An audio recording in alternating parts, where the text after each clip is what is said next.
International economy में एक भी बहुजन समाज का आदमी नहीं है, एक भी 18 पगड़ जमात का आदमी नहीं है।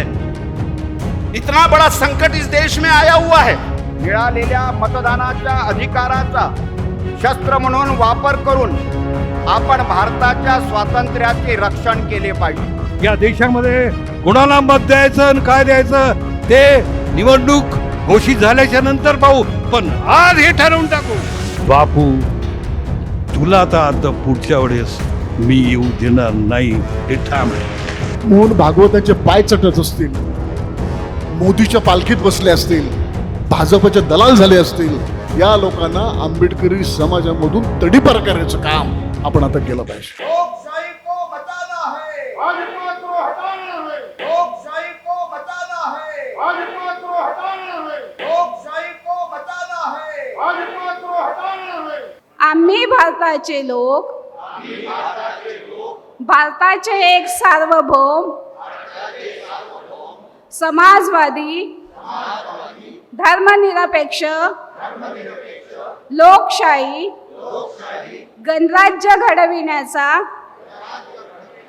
त्याचा सर्व नागरिकास सामाजिक आर्थिक व राजनैतिक न्याय विचार अभिव्यक्ती विश्वास श्रद्धा व उपासना यांचे स्वातंत्र्य दर्जाची व संधीची समानता निश्चितपणे प्राप्त करून देण्याचा आणि त्या सर्वांमध्ये व्यक्तीची प्रतिष्ठा व राष्ट्राची एकता आणि एकात्मता यांचे आश्वासन देणारी बंधुता प्रवर्धित करण्याचा संकल्पपूर्वक निर्धार करून आमच्या संविधान सभेत आज दिनांक 26 नोव्हेंबर 1949 रोजी याद्वारे हे संविधान अंगीकृत करून आणि अधिनियमित करून स्वतः प्रत अर्पण करीत आहोत।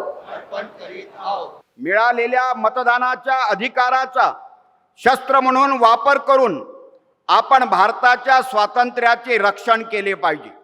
ही परिषद भारतीयांचे लक्ष वेधू इच्छिते की भाजपला केवळ 34% मतदान मिळाले,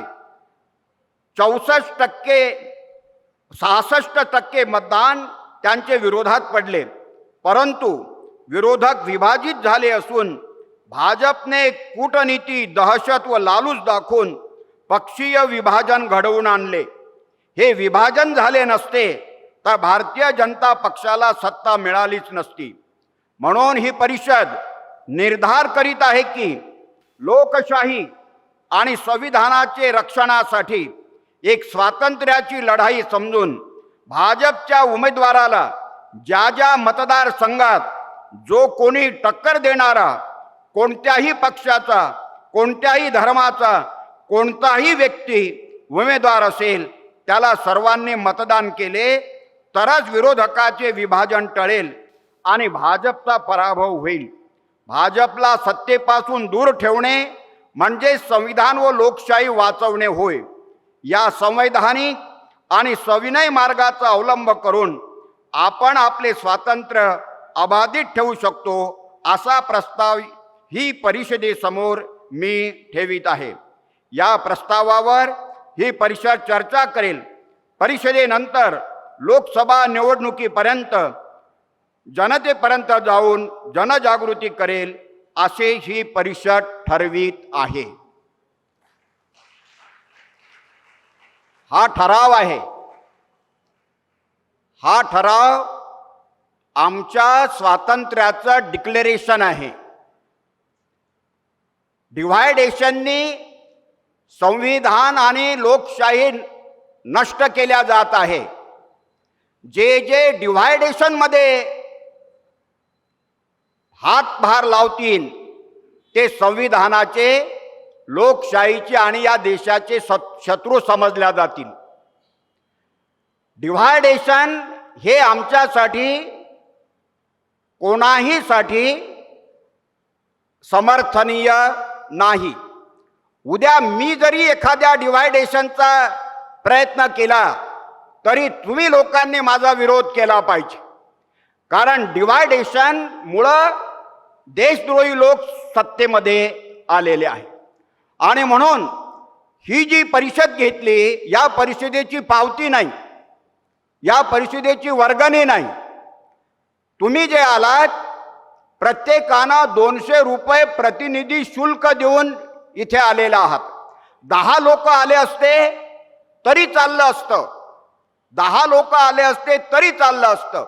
ज्यांना आपल्या स्वातंत्र्याच्या रक्षणासाठी, लोकशाहीच्या रक्षणासाठी, देशाच्या रक्षणासाठी 200 रुपये देण्याचं औदार्य नाही, ते जर 200 रुपये देऊन येऊ शकत नसतील तर ते आपलं रक्षण करू शकत नाही. मग मी नेहमी वऱ्हाडच्या भाषेत म्हणतो, बायल्याच्या बायकोला कोणीही न्यायला जायचं नसते किंवा कोणी न्यायला जात नसते. आणि म्हणून जे लोक नपुसकासारखं वर्तन करतील, माझं काम आहे हे काही 100 लोकांचं काम नाही. ज्यांना ज्यांना लोकशाही पाहिजे, ज्यांना ज्यांना या ठिकाणी संविधान पाहिजे, ज्यांना ज्यांना हे राष्ट्र स्वतंत्र पाहिजे, त्या प्रत्येक नागरिकांची ही जबाबदारी आहे. आता हा लढा कोणत्या एका राजकीय पक्षाचा नाही, मी कुठल्याच राजकीय पक्षात नाही आहे. मी धर्मप्रचारक आहे आणि मी एक सामाजिक कार्यकर्ता आहे. मग मी जे करतो आहे, ही जी परिषद आहे, हा राष्ट्रीय प्रोग्राम आहे, हे स्वातंत्र्याचं आंदोलन आहे. या दृष्टीनं आम्ही आयोजित केलेलं आहे. ज्याला ज्याला हे मंजूर होतं त्या त्या पक्षाचे लोक इथे आलेले आहे. याच्यात सामील झालेल्या कोणत्याही घटकानं जर डिव्हायडेशनचा प्रयत्न केला तर त्याला आम्ही जबाबदार नाही. त्याला त्या व्यक्तीचा स्वार्थ जबाबदार असेल, त्याला त्या व्यक्तीची फुटीर मानसिकता जबाबदार असेल. मग तो मी असो, मग ते जावेद पाशा असोत, मग ते रमेश पिसे असोत, की लाटकर असो, की वनकर असो, की कोणी असो, जे लोक डिव्हायडेशनचा प्रयत्न करतील ते देशासाठी घातक कृत्य करत आहे असं आपण लोकांनी समजायला पाहिजे. आणि या ठरावावरती मान्यवरांचे भाषणं होतील, प्रतिनिधी सत्रात ते बोलतील.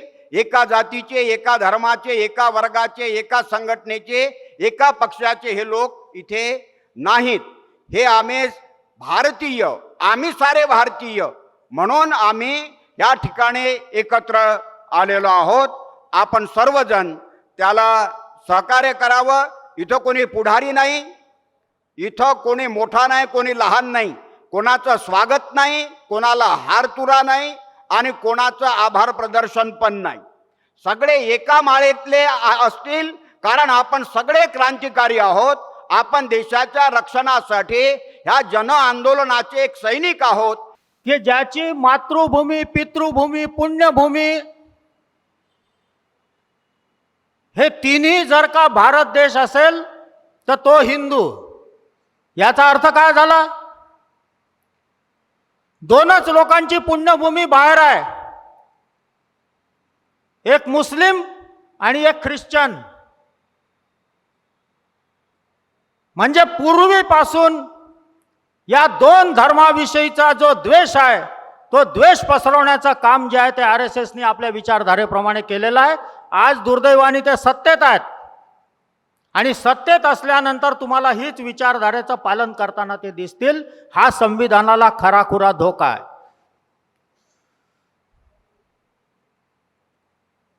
संविधानाला दुसरा धोका जो आहे तो असा आहे की ज्या पद्धतीने आमच्याकडे एक भांडवलशाही समाजवादी एक मिश्र अर्थव्यवस्था होती, ज्याच्यामध्ये थोडंसं सामाजिक न्यायाचं तत्व पाळलं जात होतं, ज्याच्यामध्ये आरक्षण दिलं होतं, ज्याच्यामध्ये सार्वजनिक नोकऱ्या होत्या, ज्याच्यामध्ये सरकारी नोकऱ्या होत्या, याच्यामध्ये आरक्षण दिलं जात होतं. या सार्वजनिक नोकऱ्या आणि सरकारी नोकऱ्या ही अर्थव्यवस्था पूर्णपणे उद्ध्वस्त करण्याचं काम ह्या सरकारने चालू केलेला हा संविधानाला असलेला दुसरा धोका आहे. आणि याच्यामध्ये महत्वाचा जो मुद्दा आहे की हे जे धर्मनिरपेक्षतेचं तत्व टाकण्यात आलेलं आहे, धर्मनिरपेक्षता म्हणजे आमच्या राज्य संस्थेला कोणताही धर्म नसेल, पण आमच्याकडे त्याचा उपयोग असा केला की सर्व धर्म समभाव. मग सर्व धर्म समभाव याचा अर्थ असा झाला की जो धर्म मोठा होता त्याला जास्त कन्सेशन मिळत गेले, तो वाढत गेला आणि शेवटी त्याची परिणती जी आहे ती आज आपण RSS भाजपचं जे सरकार सत्तेत बसलेलं आणि ते जे काही काम करून राहिले त्याच्या रूपात आपण बघत आहोत. म्हणून आजही आपल्यासाठी मी तो शब्द मुद्दाम वापरून राहिलो, अत्यंत शरमेची गोष्ट आहे की स्वातंत्र्य मिळाल्यानंतर इतक्या वर्षानंतर आम्हाला संविधान आणि लोकशाहीचं रक्षण करण्याचा संकल्प करावा लागून राहिलेला आहे.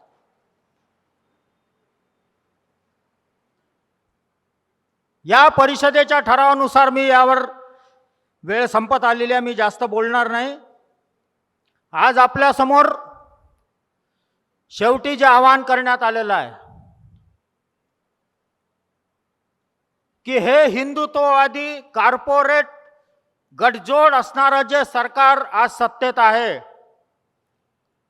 कारण एक गोष्ट लक्षात घ्या, जितके संसदेचे सत्र होऊन राहिले त्याच्यामध्ये जे कायदे पास होऊन राहिले त्या कायद्याचा अर्थ काढाल तर ते सगळे कायदे अदानी आणि अंबानीसाठी पास होऊन राहिले.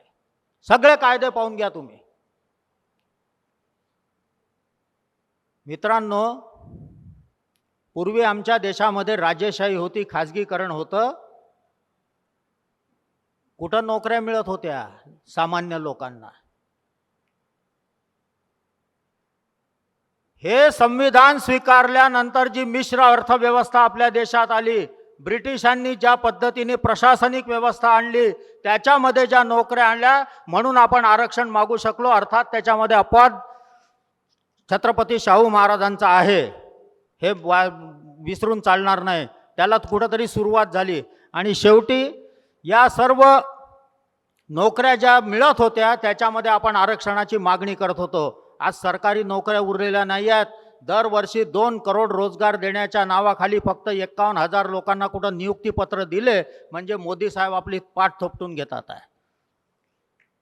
आणि म्हणून जर त्या संविधानानुसार त्या तत्वानुसार भारत देशाला समोर न्यायचं असेल, लोकशाही जिवंत ठेवायची असेल तर आजच्या परिस्थितीमध्ये संविधान आणि लोकशाहीचं रक्षण करण्यासाठी जनतेने रस्त्यावर उतरणं गरजेचं आहे. हा संकल्प या परिषदेतून करावा लागेल. आणि एवढं बोलून मी या ठरावाचं अनुमोदन करतो. इन्कलाब जिंदाबाद. आपल्या या ठरावामध्ये भारतीय स्वातंत्र्य आंदोलनात RSS भाजप परिवार सोडून सर्व जाती धर्मपंथाच्या आणि पक्षाच्या लोकांनी आपले बलिदान दिले. परिणामतः भारताला सार्वभौम स्वतंत्र राष्ट्र घोषित केल्या गेले आहे. हा ठराव असं स्पष्ट करतो की भारताच्या स्वातंत्र्य लढ्याच्या कालखंडामध्ये याच नागपूर शहरामध्ये एक विषवल्ली निर्माण झाली. 1925ला RSSच्या रूपाने ज्यांनी एक वेगळं प्रकारचं तत्वज्ञान घेऊन या देशाला विभाजनाच्या उंबरठ्यावरती नेण्याचा प्रयत्न करण्याकरता RSSची स्थापना केली. त्यांचे गुरु गोवलकर 1938ला आपल्या बंच ऑफ थॉटद्वारे आणि who will define of my nation याद्वारे स्पष्ट करतात की या देशामध्ये आम्ही कमी संख्येत असलो तरी आमच्या अधिपत्याखाली ज्या देशाच्या परंपरेमध्ये आम्ही बघितलेलं आहे तर मनुस्मृतीवरती आधारित हिंदू राष्ट्र निर्माण करणे हे आमचं लक्ष्य आहे. आणि हे लक्ष्य आम्हाला पूर्ण करण्याकरता या देशातला दलित आदिवासी बहुजन याला मूर्ख कसं बनवायचं याचं ज्ञान ऐतिहासिकरित्या आम्हाला अवगत आहे. आणि म्हणून एक देवत्व म्हणून आपल्या समोर काही निर्माण करण्यात आला आणि त्यांनी असं स्पष्ट केलं की जेव्हा आमच्या हातामध्ये ही सत्ता येईल तर सत्ता आल्यानंतर सर्वप्रथम आम्ही पाऊल कोणतं उचलणार की या देशातले लोक स्वातंत्र्यानंतर त्यांना स्वातंत्र्याचा अधिकार मिळाला, समतेचा अधिकार मिळाला, म्हणून ते शिक्षणाच्या माध्यमाने आर्थिक मिळकतीत समोर गेले. त्यांच्यामध्ये गुर्मी आलेली आहे आणि या गुर्मीमुळे ते आमच्या अधिपत्याखाली राहणार नाही. म्हणून या देशातल्या 95% लोकांना आर्थिक रूपाने बर्बाद करणे हा आमचा एजेंडा राहील. मित्रो, मोदीची राजवट आली 2014 पासून. आपण बघतो की पहिलं पाऊल त्यांनी जे उचललं ते जे भूमी अधिग्रहण कायदा 2013चा होता त्याला तडा देऊन त्या कायद्यामुळे शेतकऱ्यांना न्याय मिळणार होता, जमिनीचा भरपूर वाटा मिळणार होता, त्याला तडा देण्याचा प्रयत्न केला. दुसरं पाऊल त्यांनी उचललं 2016ला नोटाबंदी. त्या नोटाबंदीच्या नावाने या देशातले करोड लाखो धंदे बंद केले, हजारो लोकांना बेकार केलं, आमच्या आया बहिणीच्या 1500च्या नोटा बर्बाद केल्या आणि एकूण हाती काय लागलं तर या देशाची अर्थव्यवस्था डबघाईस झाली आणि या देशामध्ये आर्थिक विषमता वाढीला सुरुवात झाली. नंतर एक देश एक कराच्या नावाखाली याने जीएसटीचा प्रताप आणला. यापूर्वी सर्व राज्यामध्ये एकूण कर मिळाले तर ते 18% वरती जात नव्हते. यांनी 28% जीएसटी घेऊन गेला आणि याचा परिणाम असा झाला की या देशाच्या सामान्य जनतेची लूट करणं सुरू झालं. आपण बघतो की मनमोहन सिंग असताना त्यांच्या कालखंडामध्ये आपण बघितलं होतं की 9% पेट्रोल डिझेल गॅसवर टॅक्स होता. जागतिक दराचे कमी झाले. या पंतप्रधानाने टॅक्स वाढ सुरू केलं. आज आपल्याला माहीत पाहिजे की पेट्रोल डिझेल गॅसवरती हा 32% वरती टॅक्स आहे. या माध्यमाने जनतेची लूट करणं सुरू केलं. या देशातल्या सार्वजनिक क्षेत्रांना विक्री करून घाट चालला. मनमोहन सिंगाच्या कालखंडामध्ये आपल्या देशावरती 55 लाख कोटी रुपयाचं कर्ज होते. या नरेंद्र मोदीने आता ते 156 लाख कोटीवरचं विदेशी कर्ज नेऊन ठोकलेलं आहे. अर्थव्यवस्था डबघाईस आलेली आहे आणि म्हणून हा जो गुरु गोवलकरचा RSSचा एजेंडा आहे तो पूर्णपणे लागू करून ते हिंदू राष्ट्राच्या निर्मितीकरता समोर चाललेला आहे. आमच्या समोर आव्हान आहे की आम्ही 1949ला जाहीरपणे जे संविधान स्वीकृत केलं या देशाच्या तत्कालीन 33 कोटी जनतेने आणि ज्या संविधानाला घेऊन आम्ही समोर चालत आहोत, हा देश चालत आहे, त्याच्या समोर आव्हान निर्माण झालं आहे. आणि म्हणून ही परिषद स्वेच्छेने आलेल्या प्रतिनिधीची शुल्क देऊन आपल्या बळावरती निर्माण केलेल्या धमकची ही परिषद आहे. आपल्या समोर हे आव्हान आहे की आम्हाला आता ही बाब घेऊन जनतेमध्ये जाणं आवश्यक आहे. या देशातला बहुजन समाज हा सापडलेला आहे, हा अंधश्रद्धेत आहे, याच्यावरती अनेक प्रकार प्रभाव आहेत. त्याच्यामध्ये जाऊन आम्हाला हे सत्य सांगावं लागेल. आपल्याला माहित आहे की भारताच्या स्वातंत्र्य लढ्यामध्ये RSSने विरोध केला तरी या देशातले असंख्य लाखो करोडो कामगार, शेतकरी, तरुण, विद्यार्थी, महिला या रस्त्यावरती उतरल्या आणि इंग्रजांना धनानून सोडलं. तोच आधार घेऊन आम्ही पुन्हा स्वातंत्र्याच्या लढ्याची सुरुवात करू आणि भाजपाला या देशातून हद्दपार करू. मी या ठरावाला अनुमोदन करून मी आपलं भाष्य इथं थांबवतो. जय हिंद, जय संघर्ष. ये बात सही है कि 26 नवंबर 1950 को हम लोगों ने संविधान स्वीकृत किया है. 26 जनवरी 1950 से ये संविधान लागू हुआ है. ये दो महत्वपूर्ण बातें हैं और देश में कल्याणकारी राज्य इस रास्ते को अपनाया गया. लेकिन 1990 में 3-4 घटनाएं 1990 में एक साथ होती है. उसको हमको समझना होगा. निश्चित तौर पर उद्घाटक और मार्गदर्शक चिंतक लोग उस पर रोशनी डालेंगे. 1990 राम मंदिर का आंदोलन, 1990 नई आर्थिक नीति, 1990 आरक्षण विरोधी आंदोलन और 1990 मंडल कमीशन, ये टर्निंग पॉइंट्स. उसके बाद सीधा 2013 अन्ना आंदोलन, 2014 भाजपा की सरकार पहली बार जीतती है, 2019 फिर भाजपा जीतती है. इसके पहले 2003 में 2 में अटल बिहारी वाजपेयी की सरकार आती है और वो सरकार दो बड़े निर्णय लेती है। एक कि संविधान का पुनर्मूल्यांकन करने की कमेटी बनाती है, मतलब ये जो एजेंडा की जो हम बात कर रहे हैं सरकार में आने के बाद। और दूसरा 2003 में जस्टिस वेंकटचलैया के नेतृत्व में कमेटी बनती है जुडिशियल रिफॉर्म्स के लिए, लेकिन वो कुछ कर नहीं पाती। और 2014 में मोदी सरकार, बीजेपी की सरकार आने के बाद पहला काम अगर सरकार कुछ करती है 5 महीने में, तो नेशनल जुडिशियल अपॉइंटमेंट कमीशन का गठन करती है, और जिसको 2015 में सुप्रीम कोर्ट गैर संवैधानिक है बोल के रद्द कर देती है। और उसके बाद 2023 ये इंपॉर्टेंट लैंडमार्क्स है जो इस देश की संविधान की अवहेलना और लोकशाही की अवहेलना किस तरीके से सरकार कर रही।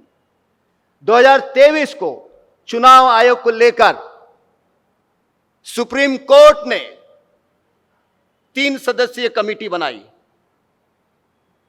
और अभी जो विशेष सत्र की बात हो रही है उसमें जो बिल है, उस बिल में सुप्रीम कोर्ट के मुख्य न्यायाधीश को हटाकर प्रधानमंत्री, विरोधी पक्ष नेता और कैबिनेट का मिनिस्टर, चित्र साफ। और उसके बाद जो बड़ी घटनाएं हैं कि नई संसद की बिल्डिंग बनती है और महामहिम राष्ट्रपति का अपमान होता है, और उसके बाद अब एक राष्ट्र एक चुनाव के बारे में जो कमेटी का गठन किया गया है, उसका अध्यक्ष एक भूतपूर्व राष्ट्रपति को बनाया जाता है। मतलब यह सरकार किस तरीके से इस देश के राष्ट्रपति नाम का जो कार्यालय, पद जो है, उसकी अवमानना करती है एक कमेटी का, सरकार की एक कमेटी का। यह मैंने इसलिए रेखांकित किया है कि जिससे कि शाम तक जो चर्चाएं होगी, विचार आएंगे, और किस प्रकार का खतरा भारतीय समाज और देश के सामने है, इसको हम और आप समझ पाएंगे। आज का जो मुख्य जो सब्जेक्ट है, जिस पे सारा भारत देश चर्चा कर रहा है कि हमारा संविधान का क्या होगा, लोकशाही का क्या होगा, तो उसके लिए एक रिटर्न में जो प्रस्ताव रखा गया है उसमें मुख्य रूप से तमाम चीज़ें आ चुकी हैं। मैं उसमें चंद चीज़ें ऐड करना चाहूँगा, चूँकि हम बहुत ही एक नाजुक दौर से गुजर रहे हैं, मैं अपने हद तक समझता हूँ। चूँकि कहने पे और अमल करने पे बहुत बड़ा अंतर है। रोज़ाना हम जो न्यूज़ देख रहे हैं, रोज़ाना हम जो विचार धारा जो हमारे सामने है, हुकूमत के तरफ से जो डिक्लेरेशंस होते हैं, और उसमें बिल्कुल खुसूसन जो है ना, हमारे प्राइम मिनिस्टर नरेंद्र मोदी जी के जो अनाउंसमेंट, डिक्लेरेशंस, और अमित शाह साहब के और भाजपा आरएसएस के जो उनके प्रकटने, उन अनाउंसमेंट को देखने के बाद आम आदमी जो है बहुत ही कंफ्यूज मूड में आ जाता है। चूंकि डिक्लेरेशंस कुछ और है, मगर प्रैक्टिकली अगर देखें बहुत बड़ा अंतर है। यूं तो लोगों के सामने ये बात रखी जाती है कि अपना भारत देश जो है मदर ऑफ डेमोक्रेसी, और G20 के बारे में जो चर्चा चल रही है, क्योंकि मैं पिछले 50 साल से राजनीति में हूं और 1974 से 1978 तक मैं यूथ एंड स्टूडेंट का हेडक्वार्टर पे रहा दिल्ली में। 2006 से 2012 राज्यसभा का सदस्य रहा।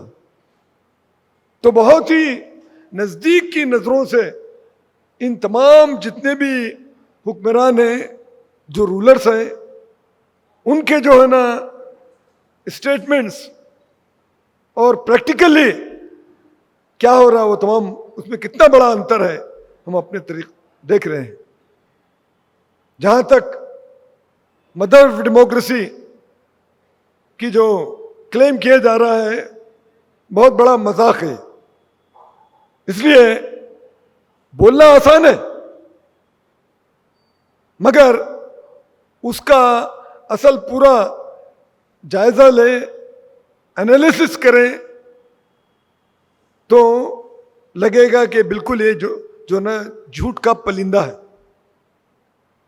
अभी G20 अगले हफ्ते में होने जा रही है। मेरा ऑफिशियल हेडक्वार्टर दिल्ली है।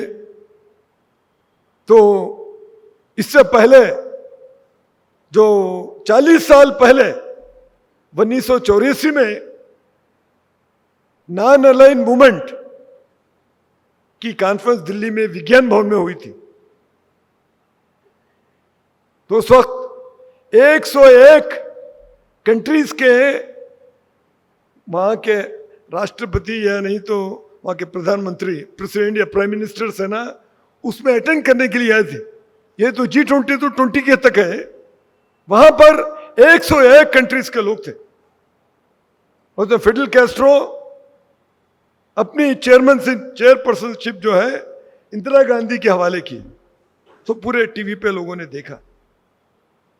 101 और ये 20, ऐसा लगता है कि 101 तो कुछ नहीं, अब ये जो 20 है और 20 के ऊपर ऐसा लगता है कि ये हमारे नरेंद्र मोदी जी परमानेंट प्रेसिडेंट रहेंगे।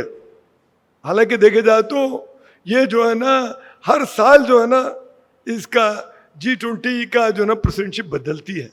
इससे पहले इंडोनेशिया, उससे पहले मलेशिया, हर एक साल एक कंट्री को मिलता है।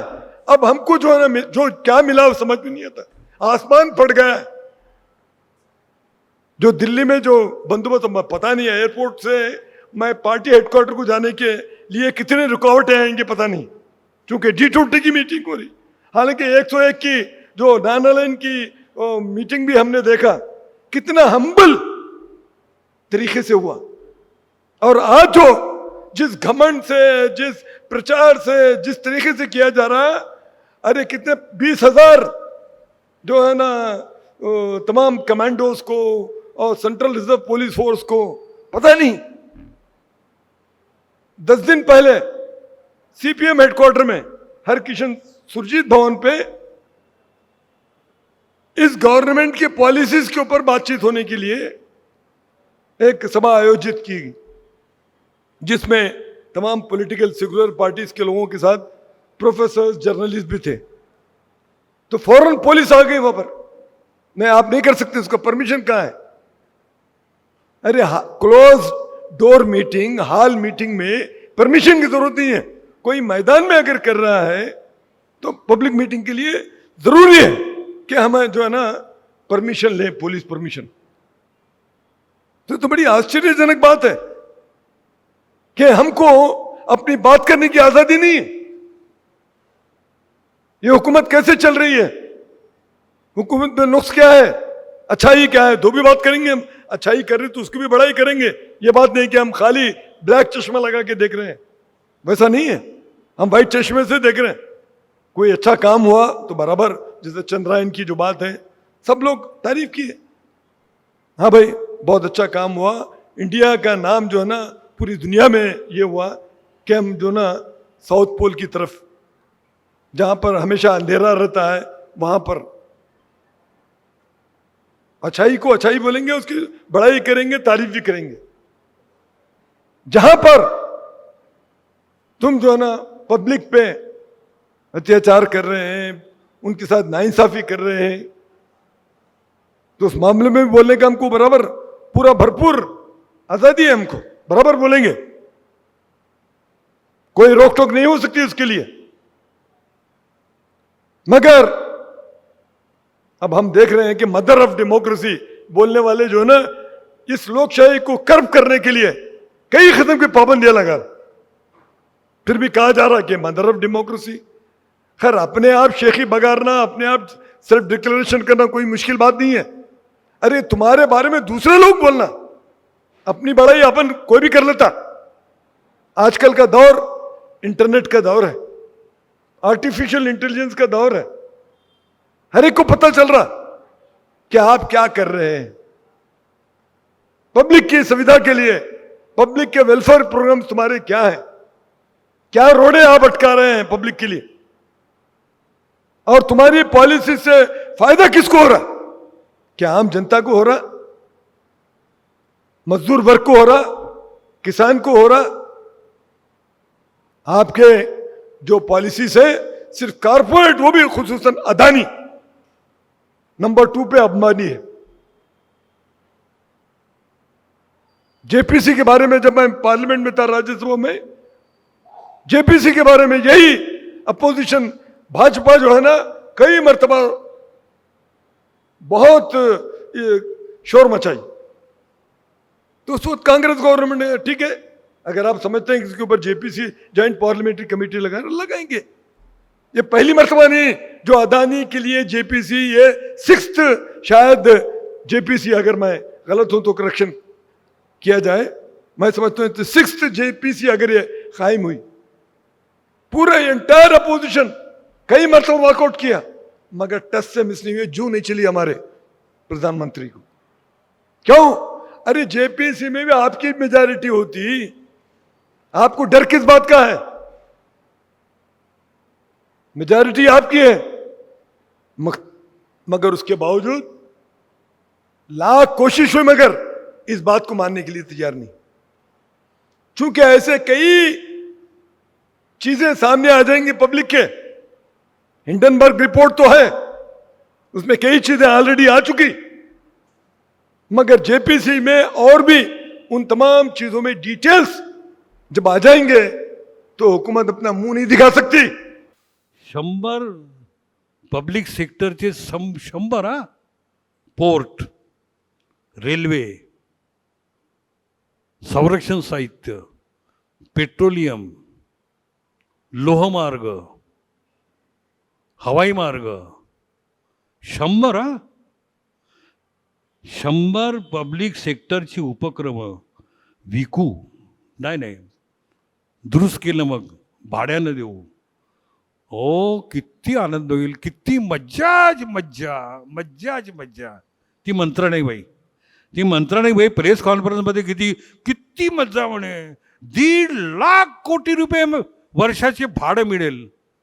अरे साला माणूस ना, गरीबातला गरीब माणूस एक खोली भाड्याने द्यायची असली तर 1000दा विचार करते की साला तो भाड्याने घेईल, तो येईल कोण, घेतल्यानंतर निघल की नाही निघल, खाऊन तर नाही टाकाल, जप्त तर नाही करून टाकेल।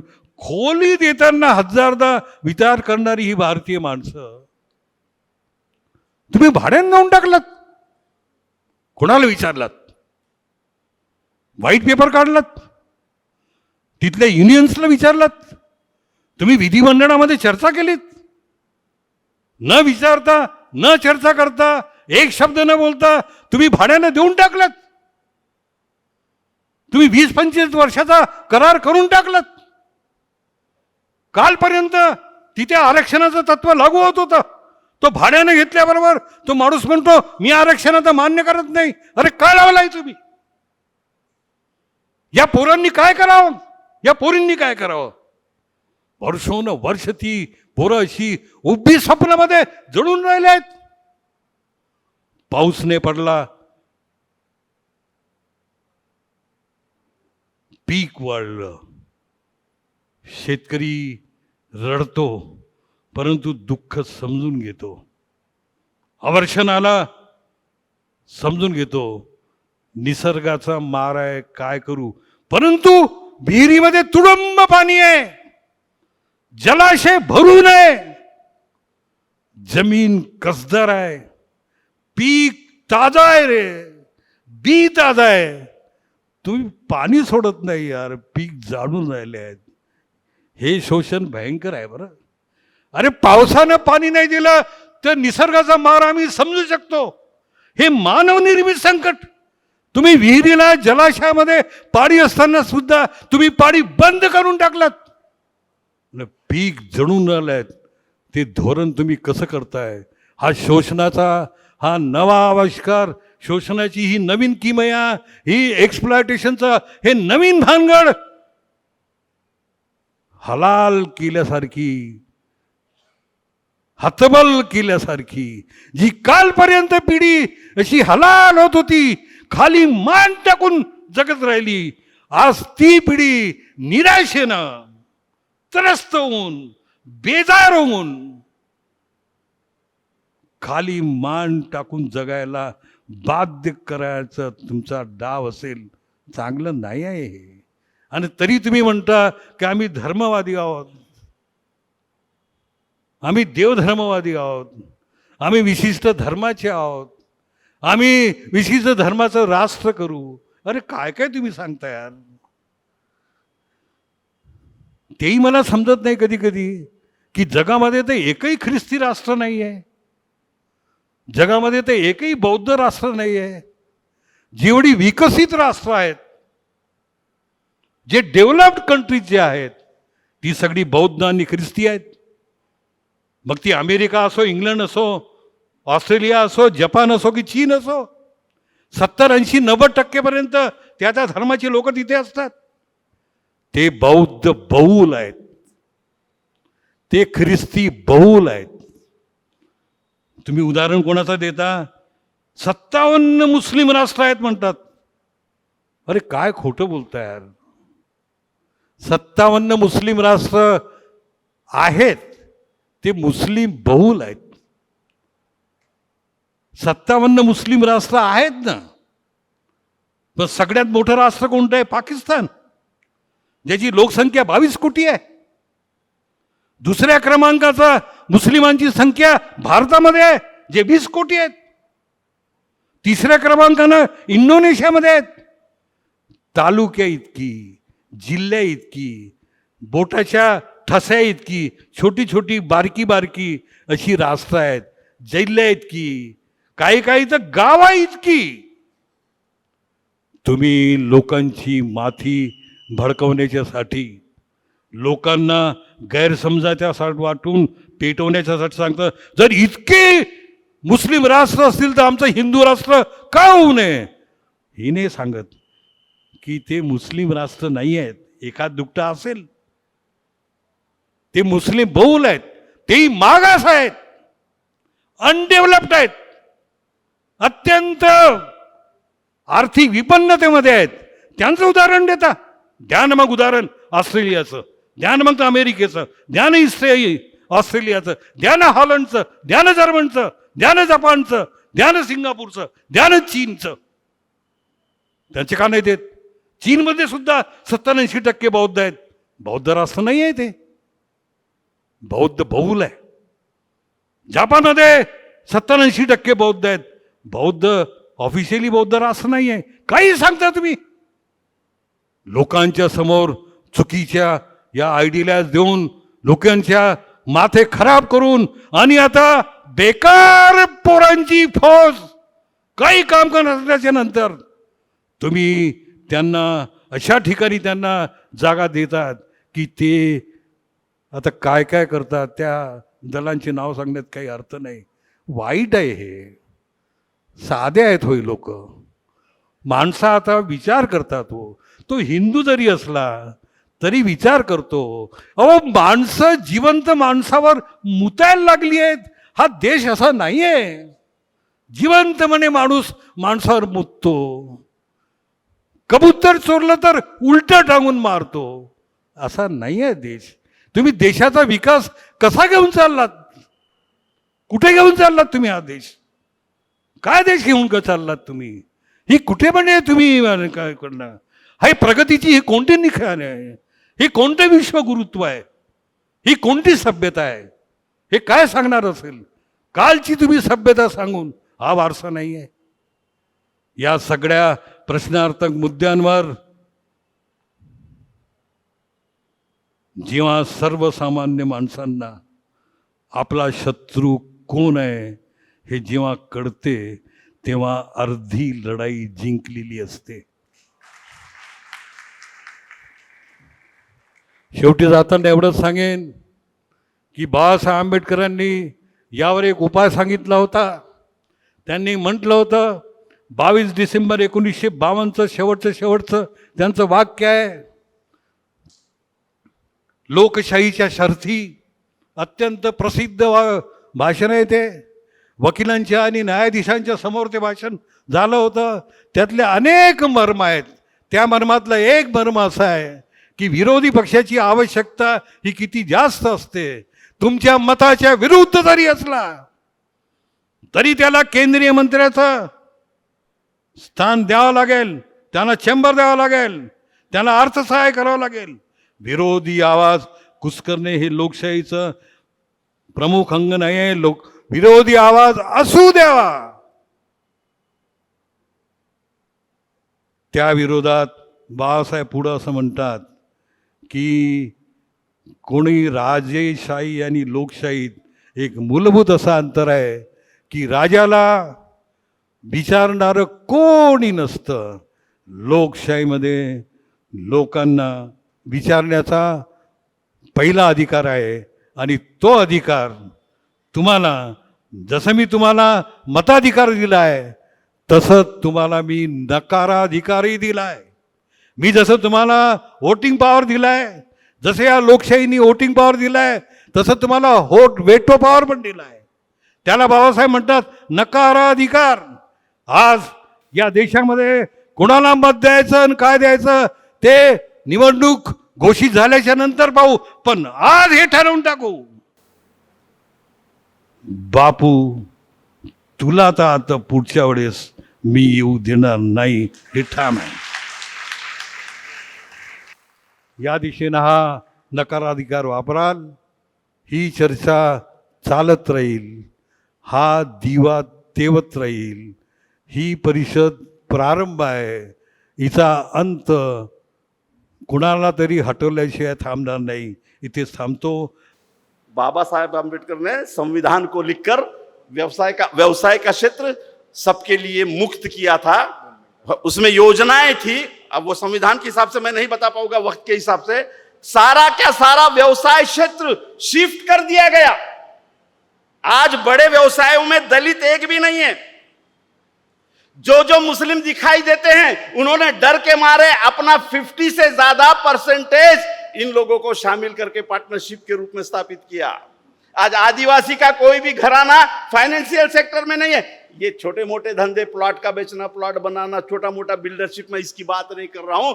मल्टी बिलियन इकोनॉमी जो भारत में पिछले 9 साल में भाजपा ने खड़ी की, उसका कॉन्ट्रैक्ट इंटरनेशनल इकोनॉमी से है. इस इंटरनेशनल इकोनॉमी में एक भी बहुजन समाज का आदमी नहीं है, एक भी 18 पगड़ जमात का आदमी नहीं है. इतना बड़ा संकट इस देश में आया हुआ है. अगर हम 2024 में इन्हें नहीं निकालते हैं तो आप देखिएगा बाबा साहब आंबेडकर जी ने जिस भारत का सपना देखा था, संविधान वही रहेगा. जो विवेक देबरा आहे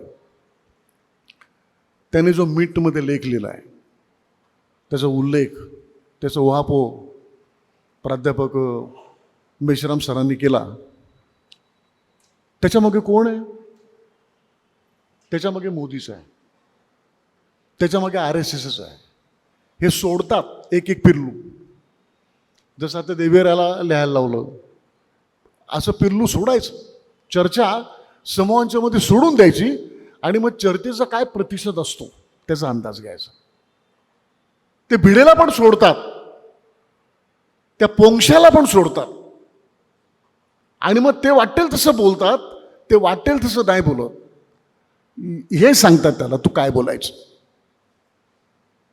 म्हणून आता लक्षात ठेवा, बाकीचे सगळे प्राधान्यक्रम बाजूला ठेवून एकच प्राधान्यक्रम आहे, तो म्हणजे RSSचा म्हणजेच भाजपचा आपण पराभव केला पाहिजे. आणि जे जे कोणी जय भीम करत घोषणा देत हातात निळा बावटा घेऊन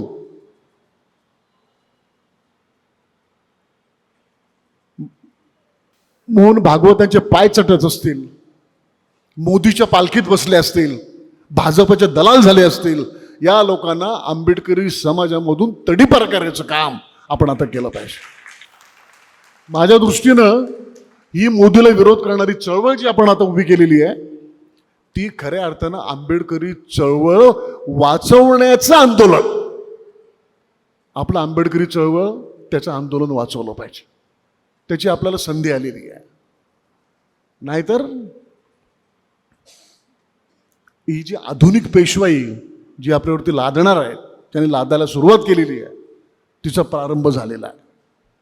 पण त्याचबरोबर माझा या देशातल्या कष्टकरी तमाम शोषित जनतेवरती इतका विश्वास आहे आणि ज्या वैचारिक धारांच्यावरती आम्ही जगतो, श्वास घेतो, मला माहिती आहे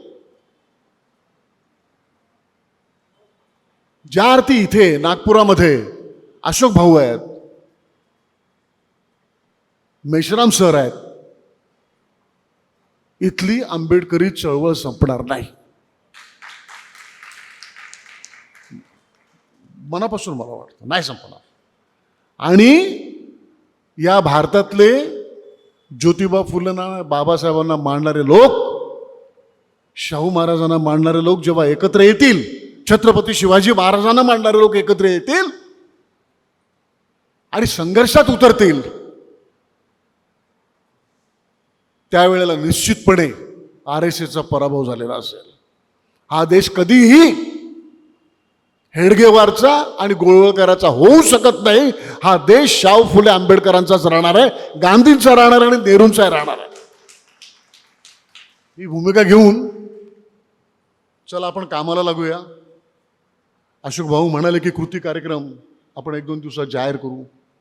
मी तर त्यांना अशी सूचना करेन, आम्ही अखिल सकल भारतीय समाज म्हणून आम्ही सुद्धा याच नावानं सगळीकडे उठाव केलेला आहे. प्रचंड मोठे मोर्चे होत आहेत. मला वाटतं एका कार्यक्रमाला आपण पण आला होता आणि सगळे लोक एकत्र येत चालले आहेत, सगळ्या सिव्हिल सोसायटीज एकत्रित येत चाललेल्या आहेत, सगळे डावे, सगळे समाजवादी, सगळे आंबेडकरवादी, विविध गट तट सगळे आता एकत्रित आलेत. सगळ्यांना कळलेलं की आपण एकटे एकटे लढून काय होणार नाही, आपल्याला सगळ्यांना अपरिहार्यपणे एकत्र यावंच लागेल. ही परिस्थिती सगळ्यांना कळलेली आहे. आपला कृती कार्यक्रम ठरवत असताना मुंबई, नाशिक, पुणे, कोल्हापूर आणि आपल्या चळवळीचं अत्यंत महत्त्वाचं केंद्र नागपूर, इथल्या सर्व कार्यकर्त्यांच्यामध्ये एक संवादाची भूमिका कायम राहिली पाहिजे. आणि कृती कार्यक्रम प्रत्यक्ष कृतीत आणताना, तो कार्यक्रम ठरवताना त्याच्यामध्ये सगळ्यांचा सहभाग असला पाहिजे. असं काम आपण करूया. आणि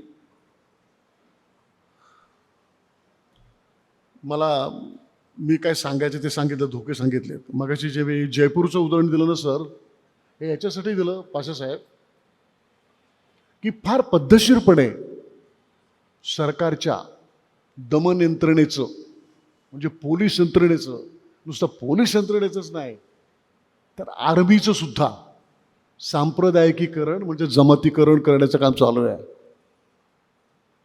सगळी मॅगझिन्स बघा, फ्रंट लाईन बघा, कॅरावान बघा, ते रिपोर्टाज वाचा.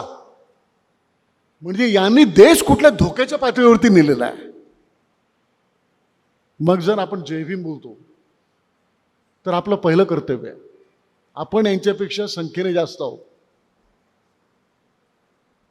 माझ्यासमोर बहिणी बसलेल्या आहेत, मी काय वावगं बोलणार नाही. एका छोट्या गोष्टीसाठी तुम्ही मला माफ कराल.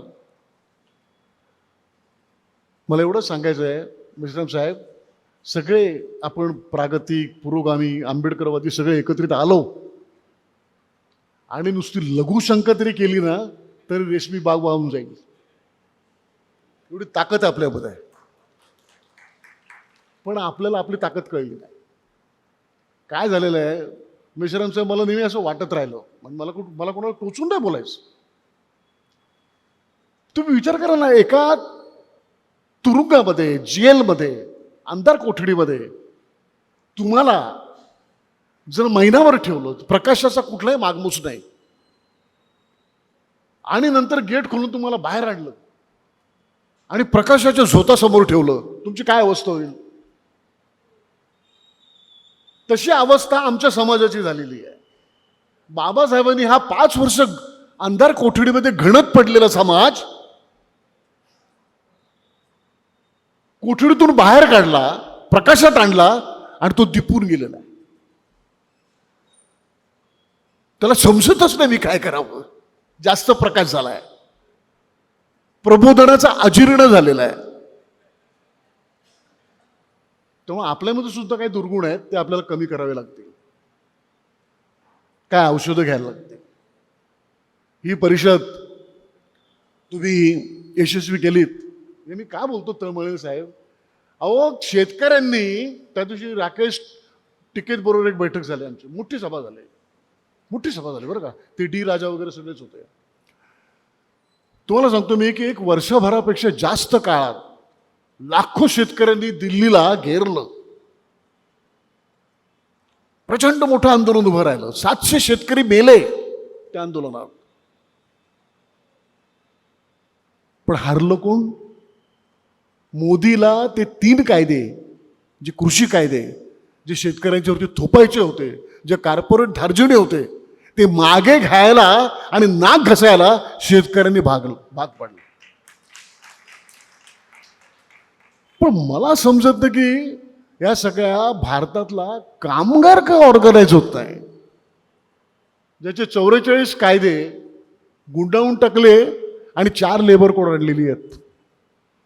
बाबासाहेबांच्या संविधानावरती सरळ हल्ले होत असताना दलित का गप्प आहे? जर शेतकरी, धार्मिक अल्पसंख्याक, मुस्लिम, दलित, आदिवासी आणि कामगार जर आपण एकत्रित जर आलो तर जगातली कुठली हुकुमशाहीची शक्ती असेल ती आपण उलथी करू शकतो. हा विश्वास आम्हाला बाबासाहेब आंबेडकरांनी, ज्योतिबा फुलेंनी, राजर्षी शाहू महाराजांनी आणि आपल्या सर्व लढायांनी दिलेला आहे. मी या बाबतीमध्ये उल्लेख करील. आता इथे आमचे बरेचसे कॉम्रेड्स सुरुवातीला होते चर्चासत्रात, आता नाही आहेत. आपल्याला मार्चला पण बरोबर घ्यायला लागेल. मी आता एक फार चांगलं चित्र बघतोय, बरेचसे डावे आता बाबासाहेबांना समजून घ्यायला लागलेत. हे चांगलं चित्र आहे. माझी विनंती राहील की बरेचशा आंबेडकरवाद्यांनी आता मार्क्सला पण समजून घेतलं पाहिजे. मी माओ नाही म्हणणार, मी लेनिन नाही म्हणणार, मावाला आपण मार्क्सला समजून घेतलं पाहिजे. जगामध्ये जिथे जिथे विस्थापितांचे, शोषितांचे लढे सुरू आहेत ते सगळे आपले मित्र आहेत, आपले भाऊ आहेत. आणि ज्या चळवळीमध्ये महिलांचा पुढाकार नाही आणि योग्य प्रमाणामध्ये त्यांना नेतृत्व दिलं जात नाही, ती कुठलीही चळवळ यशस्वी होऊ शकत नाही. त्याच्या पुढे आपल्या चळवळीमध्ये महिलांचा पुढाकार असलाच पाहिजे. आपण बाबासाहेबांना मानणारे लोक आहोत. पितृसत्ताक पद्धती आणि पुरुष सत्ताक पद्धती मानणारे लोक नाही आहोत आपण. मगाशी साहेबांनी, सोनवणे साहेबांनी उल्लेख केला तसे त्यांनी स्त्री राज्य सत्ता पद्धतीचा उल्लेख केला. आपण, मला असं वाटतं की पुरुष सत्ताक पद्धती सुद्धा तिचा विरोध करत असताना तिला पर्याय म्हणून स्त्री सत्ताक पद्धती घ्यायला पाहिजे असा आग्रह करायचा का एकदा याच्यावरती विचार व्हायला पाहिजे. चला सगळेजण आपण एकत्रित येऊ. फार छान परिषद झाली साहेब. मी स्वतः इतकी चांगली भाषणं ऐकली. आता आपण कामाला लागू आणि तुम्हाला पुन्हा सर्व तुमच्या टीमला धन्यवाद देतो. और लड़ेंगे और लड़ते लड़ते बचेंगे और जो अपने से लड़ता है उसको हराएंगे।